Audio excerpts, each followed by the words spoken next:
welcome to the Speeding Bulletin. My name is Steve Younis from supermanhomepage.com. This is all the Superman related news that happened during the week December 3rd to December 9th, 2010.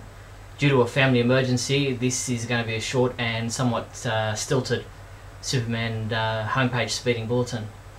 First off, it appears that Thompson on Hollywood had it wrong. According to cinemablend.com, Hans Zimmer says he has nothing to do with scoring the new Superman movie, and he has never even been spoken to director Zack Snyder. According to the composer, he is the victim of an out-of-context quote that has attached him to a project he has no dealings with.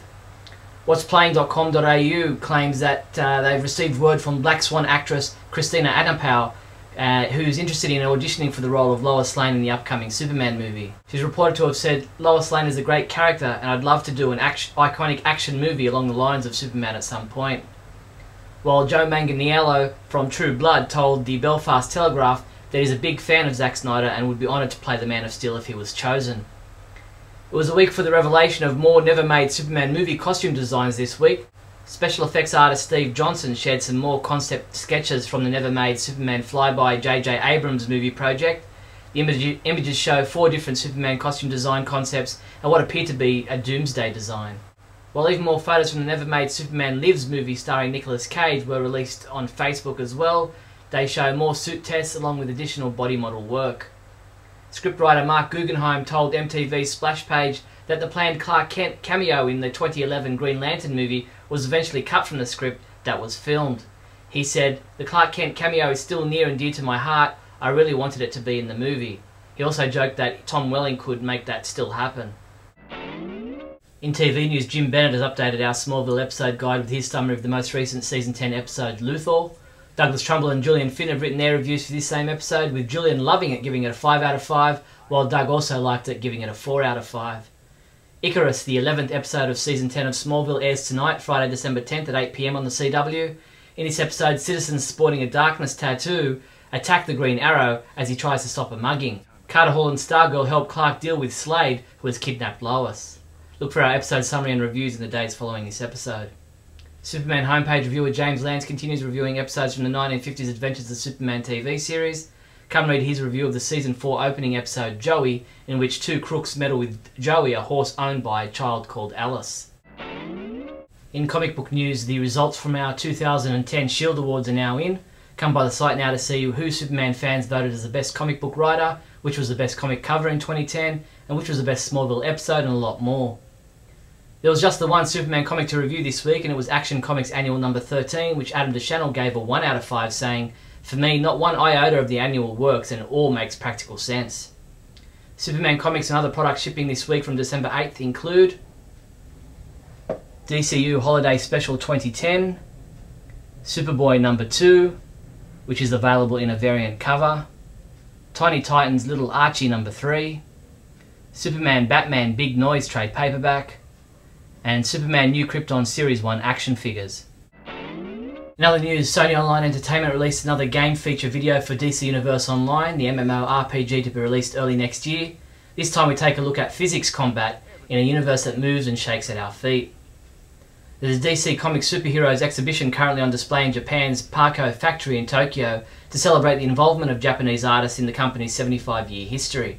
The exhibition runs until December 19th. For further information, visit parco-art.com. Noel Neal, the original Lois Lane, celebrated her 90th birthday on November 25th. The Superman homepage was first to receive these photos from Noel. Although frail, Noel was able to stand long enough to flash that brilliant smile and pose for a couple of photos on her birthday. She sends her regards to all. That's all the Superman news there was for the week December 3rd to December 9th. I'm Steve Younis from supermanhomepage.com.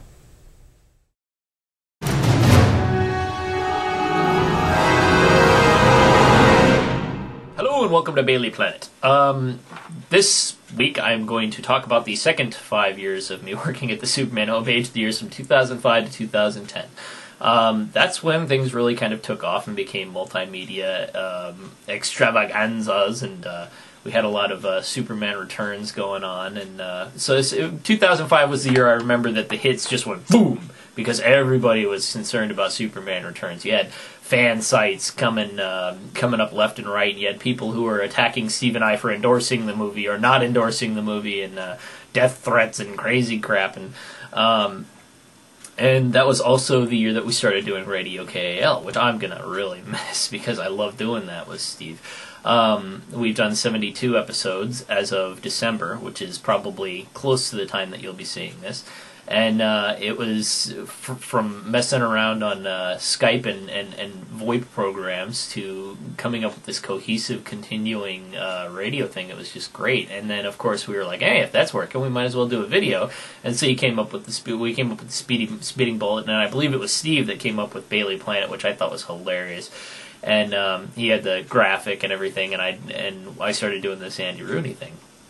And then, of course, Smallville started going into ludicrous speed with 6th, and then 7th, and then 8th, and then 9th, and then 10th seasons. I remember in the 3rd season thinking, if this thing goes 5, it'll be a miracle. And now here it's gone 10, which is beyond the pale. It's like The Walking Dead. But, yeah, it was also the years in which I kind of came to terms with the fact that you can't please everyone, which was a very big, important growth step in my own life. Because for the first 5 years, I'd write everybody back, and try and make them not necessarily like me, but try and make them understand my point of view. And then I kind of grew to be 25 to 30 and realized that wasn't something you could do. And so I became more circumspect and stopped responding to hate mail. And I wrote a big thing into that, into the Smallville reviews, which was a great experience for me. I learned a lot about myself, and I learned a lot about what it means to be an artist in that respect. That you have to listen to criticism, but you don't have to take crap. And that's something that, as a fandom, you guys will either come to terms with or not, because I notice that people struggle with that endlessly daily on the Superman homepage, and I wish you all the best with that. In the comics, it was a lot of my favorite things that I've seen in the last 10 years. We had the Rucka Run on Adventures of Superman. We had Infinite Crisis, which I loved to death. There was all manner of tie-ins that came in with the Superman Returns movie, and the Superman Returns movie itself, which, for better or for worse, was an experience of lifetime on the fan side because people went nuts.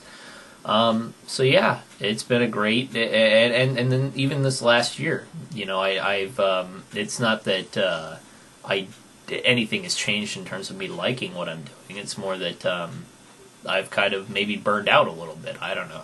We'll see. In the future years, I might come back in some capacity and do something in that order. But it's been a period of where I've kind of decided that as an artist, it's time to find another thing to do. To which end, I will speak next week and say my goodbyes. So, yeah, thank you for the second 5 years, which were amazing.